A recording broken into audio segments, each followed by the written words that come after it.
Hello students, welcome to quantifiers. So this is the fifth class of distributions. इससे पहले हम 4 classes कर चुके हैं। ठीक है, तो जैसे पिछली 4 क्लासेस में हर सेशन के अंदर हम लोगों ने 3 सेट डिस्कस किए थे, तो इसके अंदर भी हम 3 अरेंजमेंट या डिस्ट्रीब्यूशन बेस्ड सेट्स डिस्कस करेंगे यहाँ पे। So let us start with the first one.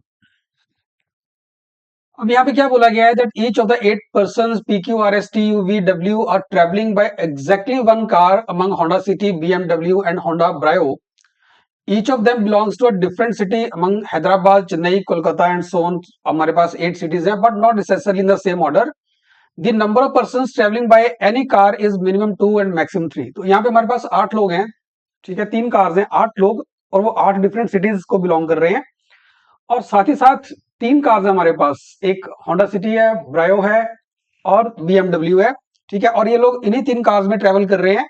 Minimum लोग जो किसी कार में ट्रेवल कर सकते हैं वो 2 है, और मैक्सिमम जो कर सकते हैं वो 3 है। तो इसका मतलब ये हो गया कि अगर मैं यहाँ पे ये बोलूं कि मेरे पास अगर 3 कार्स हैं, सिटी है, ब्रायो है और बीएमडब्ल्यू है, तो मिनिमम लोग यहाँ पे ट्रेवल करेंगे वो हर कार में 2 तो कर ही रहे हैं। तो 2 2 2 आपने यहाँ पे कर दिया, और मैक्सिमम 3 हो सकते हैं। इसका मतलब ये हो गया कि एक बंदा यहाँ पे आ सकता है, एक यहाँ आ सकता है। तो इसका मतलब एक कार में 3, एक में 3 और एक में 2 होंगे। अब किसमें 3 किसमें 2 होंगे वो हम इंफॉर्मेशन देख के वहां से डिसाइड करेंगे। लेकिन इतना क्लियर है कि एक कार में 3 लोग हैं, एक 2 कार में 3 3 लोग होंगे और एक कार में 2 लोग होंगे। ठीक है, तो इसका एक टेबल बनाते हैं यार यहाँ पे कुछ इस तरह से, जिसमें मैंने एक कॉलम में इनके नाम फिक्स कर दिए, P Q R S T U V W, city और कार हम यहाँ पे इनकी अरेंज करेंगे। जो इन्फॉर्मेशन हमें दे रखी है उसके बेसिस पे हम यहाँ पे इसको इंफॉर्मेशन को अरेंज करेंगे। तो जो इन्फॉर्मेशन डायरेक्ट होगी हम उससे स्टार्ट करेंगे। ठीक है, इन्फॉर्मेशन जैसे मैंने पहली क्लासेस में बताया कि 2 तरह की इन्फॉर्मेशन आपको मिलती है, डायरेक्ट और इनडायरेक्ट इन्फॉर्मेशन। तो जो भी डायरेक्ट इन्फॉर्मेशन रहेगी वो हम पहले फिल करेंगे, जो इनडायरेक्ट रहेगी उसको साइड पे लिखते जाएंगे, सो दैट बाद में रिलेट करने में आसानी रहे। उससे होता ही है कि हमें बार बार सारी इंफॉर्मेशन पढ़ने की जरूरत नहीं पड़ती है। अब देखते क्या क्या दे रखा है यहाँ पे। सो यहाँ बोला जा रहा है only 2 persons P and the one from Pune are travelling by BMW. तो बीएमडब्ल्यू से सिर्फ 2 ही लोग ट्रेवल कर रहे हैं, एक पी और दूसरा जो पुणे से है। इससे ये भी डिसाइड हो रहा है यार कि पी जो है that person is not from Pune, क्योंकि उसने क्लियरली बोला P and the one from Pune. तो पी जो है वो पुणे से नहीं है।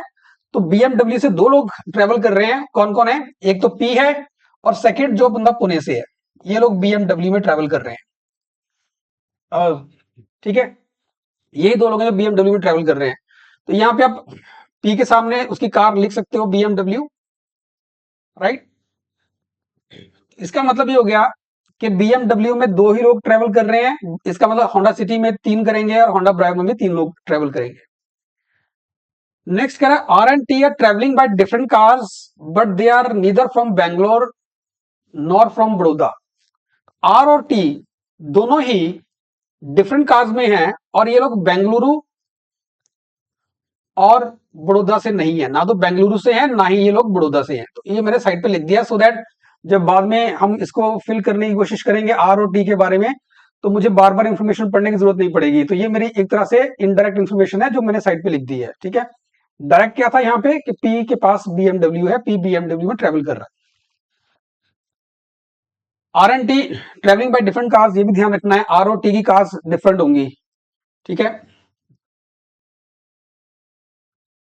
अब यहां से ये नहीं कह सकते कि आर बीएमडब्ल्यू में ट्रेवल नहीं कर सकता या टी बीएमडब्ल्यू में ट्रेवल नहीं कर सकता। अभी तक हो सकता है आर पुणे से हो तो वो बीएमडब्ल्यू में ट्रेवल करेगा, या हो सकता है टी पुणे से हो तो वो बीएमडब्ल्यू से ट्रेवल करेगा। अभी तक की इंफॉर्मेशन के बेसिस पे मैं कुछ नहीं कह सकता, आगे कुछ और मिलेगा तो देख लेंगे इसको। ठीक है, ऑलराइट। उसके बाद दिया गया है नेक्स्ट ये वाला, वी इज फ्रॉम कोलकाता। तो वी कोलकाता से है, तो वी की सिटी, और ये इंफॉर्मेशन डायरेक्ट है। तो डायरेक्ट इंफॉर्मेशन आप यहां फिल करो, वी जो है वो कोलकाता से है but not travelling by Honda Brio. अब ये होंडा ब्रायो से ट्रेवल नहीं कर रहा। अब क्योंकि ये कोलकाता से है तो ये बीएमडब्ल्यू से भी ट्रेवल नहीं करेगा, ब्रायो से ट्रेवल नहीं कर रहा। एक ही पॉसिबिलिटी बचती है कि ये होंडा सिटी से ट्रेवल करेगा। ठीक है, ये होंडा सिटी से ट्रेवल करेगा, ना तो ये ब्रायो से करेगा ना ही ये बीएमडब्ल्यू से करेगा, क्योंकि ये कोलकाता को बिलोंग कर रहा है। कोलकाता वाला हमें इतना पता है पी बीएमडब्ल्यू से, और दूसरा बंदा जो भी पुणे से होगा वो करेगा। ठीक है, तो हाँ, वी जो है कोलकाता से होने की वजह से बीएमडब्ल्यू से ट्रेवल नहीं कर सकता, और इंफॉर्मेशन के अकॉर्डिंग वो ब्रायो से भी ट्रेवल नहीं कर रहा। Next it says R and W they are travelling by the same car. R और डब्ल्यू की कार सेम है, आर और डब्ल्यू की कार सेम है। अब सेम कार है तो इसका मतलब ये दोनों बीएमडब्ल्यू में ट्रेवल नहीं कर रहे। क्यों? क्योंकि आर और डब्ल्यू की कार सेम है। अगर मैं मान लेता हूं कि आर पुणे से है, तो पी आर जो पुणे से है एंड डब्ल्यू, ये तीन लोग बीएमडब्ल्यू में ट्रेवल कर जाएंगे, विच इज नॉट पॉसिबल। ठीक है, तो इसका मतलब पी आर डब्ल्यू की तीनों अलग अलग लोग हैं। So R and W they can not be from Pune and they are not the ones travelling in the BMW. Car उनकी सेम रहेगी। लेट्स सी, होंडा सिटी आती है या होंडा ब्रायो आती है। R is not from Cochin, तो R जो है वो कोचीन से भी नहीं है। तो आर की बात करूं तो वो कोचीन से भी नहीं है। ठीक है, W is not from Bengaluru, W Bengaluru से नहीं है। चलो इसको लिख लो साइड पे, इसको भी, कि डब्ल्यू बेंगलुरु से नहीं है। T is not from Pune.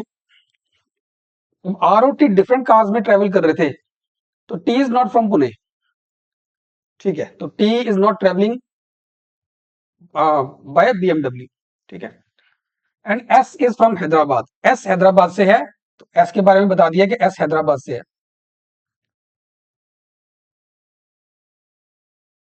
You is from Chennai and travelling by Honda city. You Chennai से है, ये भी इंफॉर्मेशन डायरेक्ट है कि ये चेन्नई से है, और ये ट्रेवल कर रहा है बाय होंडा सिटी। अब यार इतना समझ आ रहा है कि मुझे कि होंडा सिटी से दो लोग तो ये ट्रेवल कर ही रहे हैं, और एक कार से मैक्सिमम तीन लोग ट्रेवल कर सकते हैं, विच टेल्स मी कि अगर आर और डब्ल्यू सेम कार में ट्रेवल कर रहे हैं, that same car can not B Honda city. ठीक है, होंडा सिटी नहीं हो सकती, क्योंकि अगर आर और डब्ल्यू होंडा सिटी से ट्रेवल करेंगे तो होंडा सिटी से चार लोग हो जाएंगे, R W U and V, ये चार लोग जो होंगे ये होंडा सिटी से ट्रेवल कर जाएंगे, विच इज नॉट पॉसिबल।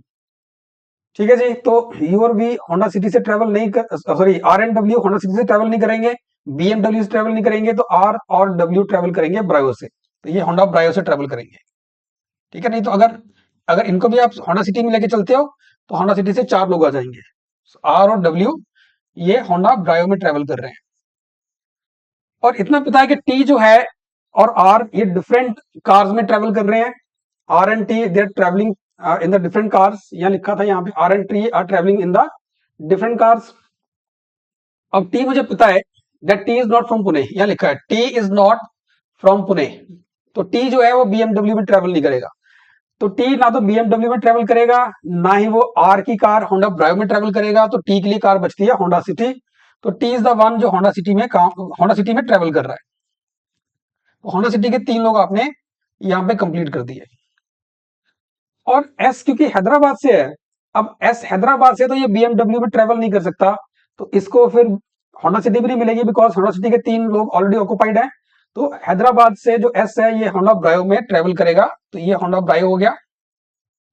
ठीक है, तो होंडा ब्रायो के भी आपके पास वन टू और थ्री लोग आपने अरेंज कर दिए। इसका मतलब Q is the second person जो बीएमडब्ल्यू में ट्रेवल करेगा, and he is the one from Pune. ठीक है, क्यू जो है वो पुणे से है। अब देखते हैं यार बाकियों के बारे में क्या कह सकते हो आप।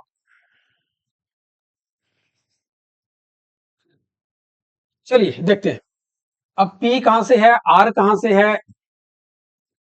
देखो पी के बारे में इंफॉर्मेशन बहुत कम है, बट आर टी इनके बारे में इंफॉर्मेशन बहुत है। आर के बारे में ज्यादातर है। देखो आर बेंगलुरु से नहीं है, यहां से कैंसिल करते चलते हैं। R is not from Bengaluru, R is not from Baroda. ठीक है, R is not from Cochin, तो कोचीन भी बाहर हो गया, और ये चार सिटीज भी बाहर हो गए, पुणे, हैदराबाद, चेन्नई, कोलकाता। हैदराबाद, चेन्नई, चेन्नई, कोलकाता, पुणे, ये भी बाहर हो गए। आर के लिए सिर्फ बचता है नोएडा। ठीक है, तो आर नोएडा से है, आर इज फ्रॉम नोएडा। ठीक है, सेम हम टी के लिए भी चेक करते हैं, टी कहां से हो सकता है। No, T is not from Bengaluru, T is not from Baroda, T is not from Pune. ठीक है, बेंगलुरु बड़ौदा इसके लिए है नहीं है, पुणे है नहीं है, नोएडा हैदराबाद, नोएडा से भी नहीं हो सकता, हैदराबाद से भी नहीं हो सकता, चेन्नई भी गया और कोलकाता भी गया, तो इसके लिए बचा सिर्फ कोचीन। ठीक है, बाकी सारे सिटीज इसके लिए बाहर हो गए, हैदराबाद, चेन्नई, कोलकाता, पुणे, बड़ौदा, नोएडा सब बाहर हो गए, इसके लिए बचा कोचीन। तो ये कोचीन से है। चलिए आगे देखते हैं और क्या दिया हुआ है। W is not from Bengaluru, तो डब्ल्यू बेंगलुरु से नहीं है, तो सिटीज मेरे पास बचे कौन से देखा जाए तो पुणे हम लगा चुके हैं, हैदराबाद हम लगा चुके हैं, कोचीन, चेन्नई लग गया, कोलकाता लग गया, नोएडा लग गया, सिर्फ बचा बड़ौदा और बेंगलुरु, ये दो सिटीज बच रहे हैं, बेंगलुरु और बड़ौदा। अब डब्ल्यू बेंगलुरु से नहीं है, तो P should be from Bengaluru. ठीक है, पी जो है बेंगलुरु से होना चाहिए, डब्ल्यू बड़ौदा से होना चाहिए। राइट जी, ये आपका अरेंजमेंट कंप्लीट है। इसके बाद now you can answer all the 4 questions here. ठीक है, तो हमने जब स्टार्ट किया, हमने स्टार्ट कहां से किया है, जो हमें इन्फॉर्मेशन डायरेक्ट दे रखी है। ठीक है, डायरेक्ट पार्ट से हम स्टार्ट कर रहे हैं, और फिर जो इनडायरेक्ट इन्फॉर्मेशन है वो हम उसके साथ साथ उसको फिल करते जा रहे हैं। ना क्वेश्चन कह रहा है who is from Noida, Noida से आर है, ऑप्शन डी आ जाएगा। Which the following group of person are travelling by Honda Brio, तो ब्रायो में कौन है, आर है ब्रायो में, और एस है, और साथ में डब्ल्यू है, R S and W, option D आ जाएगा। सो पर्सन फ्रॉम बड़ौदा वो किस में ट्रेवल कर रहा है, ब्रायो में ट्रेवल कर रहा है। ठीक है, सो ऑप्शन बी बन जाएगा आपके पास। So which the following is true, so P is from Noida गलत है जी, डब्ल्यू इज फ्रॉम पुणे गलत है, टी इज फ्रॉम कोचीन ये ठीक है, option C is the right answer. ठीक है, R is travelling by Honda City, नहीं, आर ब्रायो में ट्रेवल कर रहा है। राइट जी, so this was the first set, direct information और इनडायरेक्ट इन्फॉर्मेशन दोनों को यूज करके हमने इसको बनाया है। Now let's move to the next one. Alright, अब यहाँ पे क्या दे रखा है, that 8 persons A, C, E, G, H, K, M, P, they have 8 different animals. Animals हैं camel, lion, monkey, horse, elephant, cat, dog and tiger. Now, not necessarily in that order, obviously बात है. They went to 3 different zoos, namely zoo 1, 2 and 3. At least 2 persons and at most 3 persons went to each zoo. तो ये बिल्कुल पिछली information जैसा ही है। ठीक है, at least 2 people are traveling in a car and at most 3 people are traveling in a car, तो यही यहाँ भी वही चीज है, at least 2 people are going to one zoo and maximum 3 people are going to one zoo. That means यहाँ पे भी वही आएगा, एक जू में 3 लोग जाएंगे, एक में 3 और एक में 2 लोग जाएंगे। ठीक है, तो बिल्कुल वैसी सिचुएशन है हमारे पास। और फिर हमारे पास यहाँ पे इंफॉर्मेशन है कौन कहाँ जा रहा है, तो यहाँ पे भी एक टेबल बनाते हैं जिसमें हमने नाम पहले इनके फिक्स कर दिए। अब देखो यहाँ पे ना, मैंने पहले पिछली सेशन के अंदर भी बताया है कि डजंट मैटर कि आप किसको फिक्स कर रहे हो, आप एनिमल्स को भी फिक्स कर सकते थे, आप जू को भी फिक्स कर सकते थे, आप लोगों को भी फिक्स कर सकते हो पहले। तो बेटर ये होता है कि अगर आप, बेटर ये रहता है हमारे पास कि अगर आप पहले लोगों को फिक्स कर लेते हैं तो। ठीक है, अगर हम लोग पहले फिक्स करते हैं तो फिर उस केस में हमारे लिए जो चीजों को अरेंज करना थोड़ा सा आसान हो जाता है। चलिए, अब क्या क्या दे रखा है यहाँ पे, कम से कम 2 लोग जा रहे हैं किसी जू पे और मैक्सिमम 3 लोग जा रहे हैं। ठीक है, अब नेक्स्ट ये क्या दे रखा है यहाँ पे, only G and M went, एक मिनट,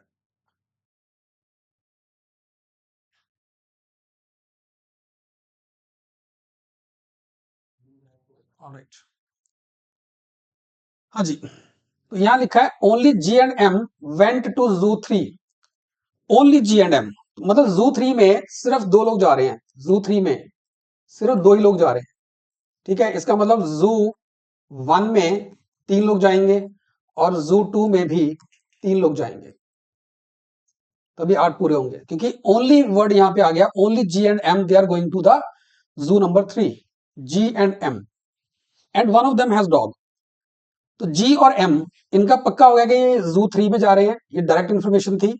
ठीक है, जू का नंबर हमने यहाँ पे लिख दिया, and one of them has dog, किसके पास है ये नहीं बताया, जी के पास भी हो सकता है, एम के पास भी हो सकता है, तो आप कह सकते हो कि जो डॉग है वो या तो जी के पास है या फिर वो एम के पास है। ठीक है, किसके पास है इसको बाद में देखते हैं। Alright, E has a monkey and went to zoo 1, अब ये डायरेक्ट इन्फॉर्मेशन है कि ई के पास मंकी है और वो जू 1 में जा रहा है। हाँ जी, ई के पास मंकी है, यहाँ मंकी आएगा, ई के पास मंकी है और ये जू 1 में जा रहा है। The person who went to zoo 2 has tiger but is not C. तो जो पर्सन जिसके पास टाइगर है वो जू 2 में जा रहा है, but that person is not C. इसका मतलब सी के पास टाइगर नहीं है। ठीक है, तो जिसके पास टाइगर है वो जू 2 में जा रहा है। और क्या दे रखा है, C and the person who has a cat went to zoo 2। चलिए, तो यहां पे क्या लिखा है, C the and the person who has cat, तो पर्सन विद कैट,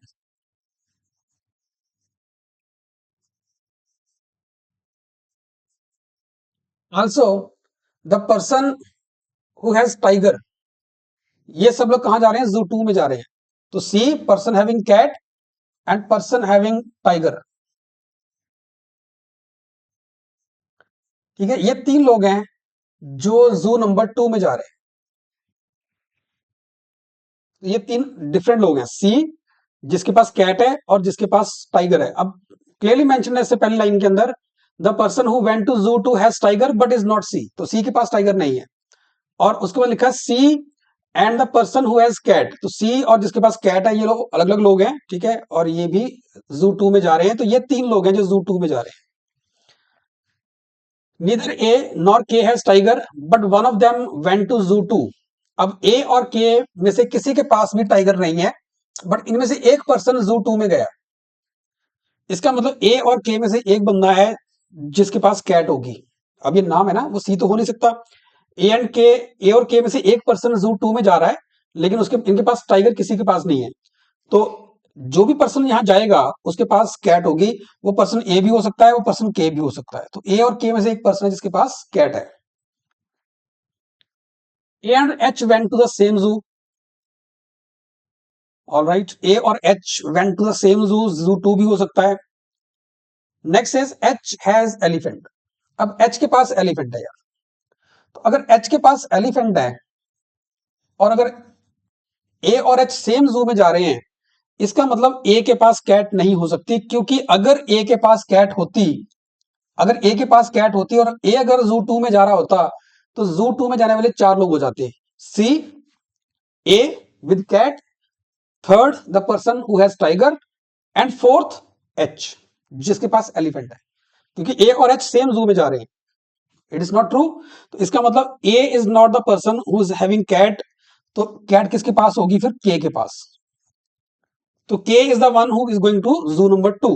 तो अब यहां मार्क कर लीजिए, सी और के, सी भी जू 2 में जा रहा है और के भी जू 2 में जा रहा है। ठीक है, और इसका मतलब ए कहां जाएगा फिर, ए एंड के, ए है, ए और एच सेम जू में जाएंगे। अब A is not going to the zoo number 2। ठीक है, he is not the one going to zoo number 3, क्योंकि जू 3 में 2 ही लोग हैं, वो पहले मेंशन है, जी और एम। इसका मतलब ए जो है वो ना तो 3 में जा रहा है ना 2 में जा रहा है, तो 1 में जाएगा। तो ए 1 में जा रहा है अलॉन्ग विद एच। अब देखो, 1 वाले 3 लोग आपने पूरे कर दिए, जू 3 वाले भी 2 लोग पूरे कर दिए आपने। तो जू 2 वाले 3 लोग कौन हो गए फिर, सी हो गया, के हो गया और पी हो गया। आल्सो के के पास क्या है, कैट। ठीक है, के पास कैट है, यहां फिल कर दो कि के पास कैट आ रही है। तो हमने जू सबके फिल कर दिए यहां पे। Next it says the person who has camel did not go to इधर जू 2 और 3। तो जिसके पास कैमल है, ना तो जू 2 जा रहा है ना जू 3 जा रहा है, वो फिर कहां जाएगा, जू 1 पे जाएगा। वो तो जू 1 पे कौन जा रहा है, एच जा रहा है, उसके पास एलिफेंट है। ई जा रहा है, उसके पास मंकी है। ए जा रहा है, तो ए के पास कैमल होना चाहिए। ठीक है, तो ए के पास कैमल है। आपने जू 1 के जो लोग हैं उनके सारे एनिमल्स भी आपने साथ में अरेंज कर दिए यहाँ पे। The person whose went to zoo 3 does not have lion. तो जू 3 में जाने वाले के पास लाइन नहीं है। इसका मतलब लाइन किसके पास होगा, जो जू 2 में जाएगा। क्योंकि 1 वालों के ऑलरेडी आपने एनिमल्स कंप्लीट कर दिए हुए हैं। ठीक है, अच्छा यहां से एक चीज और आ सकती है, सी। अब मुझे इतना पता ना 2 में कौन कौन जा रहा है। 2 में जा रहे हैं, एक सी जा रहा है, के जा रहा है विद कैट, और एक जा रहा है पर्सन विद टाइगर। तो वो कौन है पर्सन विद टाइगर, सी नहीं है। के यहां आ गया, तो पर्सन विद टाइगर जो थर्ड बंदा ये है। तो पी इज द वन जिसके पास टाइगर है। पहली बात, पी के पास टाइगर है। अब जिसके पास लाइन है वो जू 3 में नहीं जा रहा। The person who went to zoo 3 does not have lion. तो लाइन वाला बंदा जू 3 में नहीं जा रहा। लाइन वाला बंदा जू 1 में जाएगा या 2 में जाएगा। 1 के एनिमल्स आपने ऑलरेडी फिक्स कर दिए हुए हैं, वो ऑलरेडी हमने अरेंज कर दिए। इसका मतलब लाइन वाला जो पर्सन है that person is going to zoo 2। तो जू 2 में भी देखिए पी के पास एनिमल हमें पता है कौन सा है, के के पास हमें पता है कौन सा एनिमल है, सी का नहीं पता, तो सी इज द वन जिसके पास लाइन होगा। Next it says one among G and C has horse. G और सी में से एक के पास हॉर्स है, ठीक है ना। वन अमंग जी एंड सी, जी और सी में से किसी एक के पास हॉर्स है। मुझे पता है सी के पास तो लाइन है, तो जी के पास हॉर्स होना चाहिए। और शुरू में एक कंडीशन थी कि डॉग जो है या तो जी के पास है या फिर वो एम के पास है। अब जी के पास तो डॉग है नहीं, तो डॉग जो होगा वो एम के पास होगा। राइट जी। अब इसके बेसिस पे आप ये तीनों क्वेश्चंस को आंसर कर सकते हो। तो यहाँ पे भी हमने बिल्कुल वही अप्रोच जो थी वो यूज की है कि पहले जो इन्फॉर्मेशन डायरेक्ट थी साथ में उसको लिखते गए। जो इन्फॉर्मेशन इनडायरेक्ट है वो इस फॉर्म में आप साइड पे लिखते जाओ। जब इन्फॉर्मेशन को आप साइड पे लिखोगे तो डायरेक्ट इन्फॉर्मेशन के साथ उसको रिलेट कर पाना इजी होता है। ठीक है, टेबल को फिल करना हमारे लिए आसान हो जाता है उसके। So who went to zoo 1। जू 1 में कौन जा रहा है? ए जा रहा है, ई जा रहा है, एच जा रहा है। ऑप्शन डी बन गया। लाइन किसके पास है? सी के पास है। टाइगर किसके पास है? वो पी के पास है। राइट जी। तो टेबल बन जाए फिर क्वेश्चंस को आंसर करना जो है वो डिफिकल्ट नहीं रहता हमारे लिए। चलिए अब इसी तरह का एक और सेट देखेंगे। यहाँ पे भी क्या बोला गया? 8 person A B C D E F G H belong to different colonies. Colonies के नाम हैं P Q R and 3 different streets. Streets के नाम है 1 2 3 but not necessarily in the same order. No two people who belong to same colony belong to the same street. इसका क्या मतलब हुआ?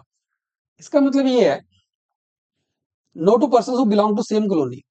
इसका मतलब अगर ए और बी, मान लीजिए ए और बी दोनों ही स्ट्रीट पी को बिलोंग करते हैं, मान लेते हैं एक बार के लिए, पता नहीं कहां किसको बिलोंग करेंगे बट जस्ट एन एग्जांपल, अगर ए और बी दोनों ही स्ट्रीट पी को बिलोंग कर रहे हैं then they will not belong to same street.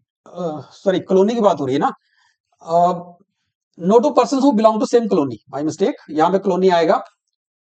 अगर दो लोग सेम कॉलोनी को बिलोंग कर रहे हैं, no two person who belong to same colony belong to same street. हाँ जी।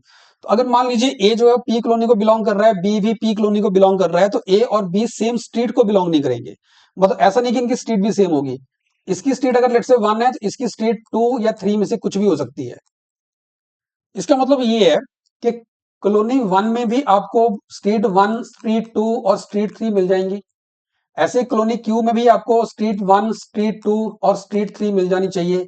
और कॉलोनी आर में भी आपको स्ट्रीट 1, स्ट्रीट 2 और स्ट्रीट 3 मिलनी चाहिए। अदरवाइज ये कंडीशन सेटिस्फाई नहीं होगी। जो भी दो लोग सेम कॉलोनी में है they are not living in the same street, which means हर कॉलोनी में आपको 3 स्ट्रीट्स मिल जाएंगी, 1 2 3। ठीक है जी। Again at least 2 and at most 3 person belong to each colony and each street. अब फिर से वही पिछली वाली कंडीशन, पिछले दोनों सेट्स वाली। एटलीस्ट 2 एट मोस्ट 3, मतलब 8 लोग हैं यहाँ पे भी। हर कॉलोनी में और हर स्ट्रीट में कम से कम 2 और मैक्सिमम 3 लोग रहते हैं, तो फिर से वही रहेगा 3 3 2 का कॉम्बिनेशन। 2 कॉलोनीज में 3 3 लोग, एक कॉलोनी में 2 लोग, 2 स्ट्रीट्स में 3 3 लोग और एक स्ट्रीट में 2 लोग। ठीक है। तो यहाँ पे भी एक टेबल बनाते हैं जिसमें पर्सन का नाम, उनकी कॉलोनी और उनका जो स्ट्रीट है यहाँ पे मार्क कर लेते हैं। चलिए जी, ये जो इन्फॉर्मेशन डायरेक्ट रहेगी वो हम टेबल में फिल करते जाएंगे साथ साथ में, और जो इनडायरेक्ट रहेगी उसको साइड पे लिखते जाएंगे। क्या दे रखा है यहाँ पे? A belongs to street 1। हाँ जी। A belongs to street 1 and C belongs to colony R. अब ये इन्फॉर्मेशन डायरेक्ट है। ए की जो स्ट्रीट है 1 है और सी की जो कॉलोनी है वो आर है। ये डायरेक्ट इन्फॉर्मेशन थी, हमने फिल कर दी। Next says A and E belong to neither same colony nor same street. A and E belong to neither same colony nor the same street. A और E की ना तो सेम कॉलोनी है और ना ही सेम स्ट्रीट है। यहां से मैं एक चीज और कह सकता हूं यार कि अगर ए की स्ट्रीट 1 है तो ई की स्ट्रीट जो होगी या तो वो 2 होगी या फिर वो 3 होगी, not the same as A. ठीक है, ए की 1 है तो ई की 2 या 3 में से कुछ भी हो सकती है। नेक्स्ट पॉइंट कह रहा है D and F belong to same colony. D और एफ की कॉलोनी सेम है, सेम कॉलोनी है इनकी। तो अगर एक की कॉलोनी मिल जाएगी तो दूसरे की हम मार्क कर देंगे साथ में। D and F belong to same colony. G and C belong to same street. G और सी की स्ट्रीट सेम है, जी और सी की स्ट्रीट सेम है, इनकी स्ट्रीट सेम है जी और सी की। ठीक है जी, G and C belong to same street. F belongs to colony P. अब ये इंफॉर्मेशन डायरेक्ट है कि एफ की कॉलोनी पी है। तो यहां पे बोला गया था एफ और डी की सेम कॉलोनी है, तो अगर एफ की कॉलोनी पी है तो डी की भी पी हो जाएगी, तो डी की कॉलोनी पी होगी। मैंने इसको यूज कर लिया।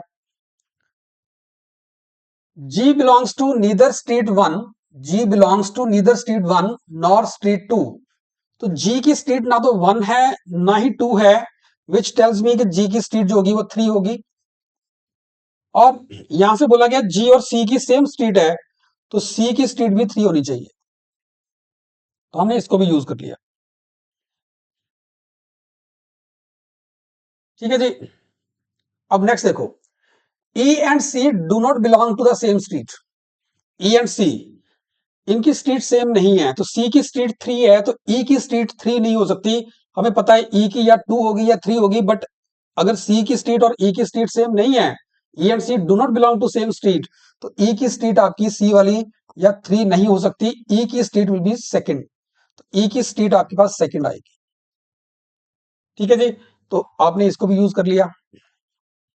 ठीक है, तो इसलिए मैं कहता हूं कि जब भी हम इंफॉर्मेशन पढ़ रहे हैं, जो डायरेक्ट पार्ट है उसको आप टेबल में फिल करते जाओ, लेकिन इनडायरेक्ट पार्ट जो है, जो इन्फॉर्मेशन इनडायरेक्ट है जिसको आप डायरेक्टली टेबल में फिल नहीं कर पा रहे हो, उसको साइड पे लिखते जाओ। लिखना जरूरी है।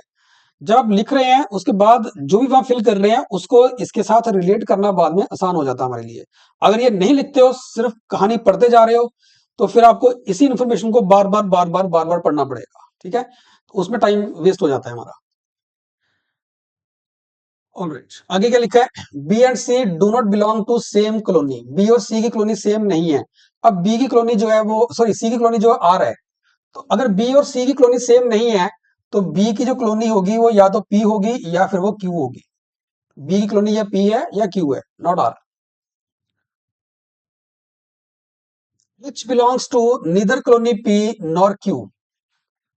एच की ना तो कॉलोनी पी है ना क्यू है, तो एच की कॉलोनी आर होगी। डायरेक्ट इंफॉर्मेशन थी, लिख दी यहां पे। C D E belong to different colonies and different streets. C D E की कॉलोनीज भी डिफरेंट है, उनकी स्ट्रीट्स भी डिफरेंट है। चलिए देखते हैं, सी और डी और ई। अब सी डी ई की कॉलोनीज डिफरेंट है, सी की आर है, डी की पी है, तो ई की क्यू हो जाएगी। और इनकी स्ट्रीट भी अलग अलग है, सी की थर्ड है, ई की सेकंड है, तो डी की फर्स्ट हो जाएगी। ये भी बन गया आपके पास। ठीक है जी, चलिए आगे देखते हैं। Next is A and B belong to neither the same colony nor colony P.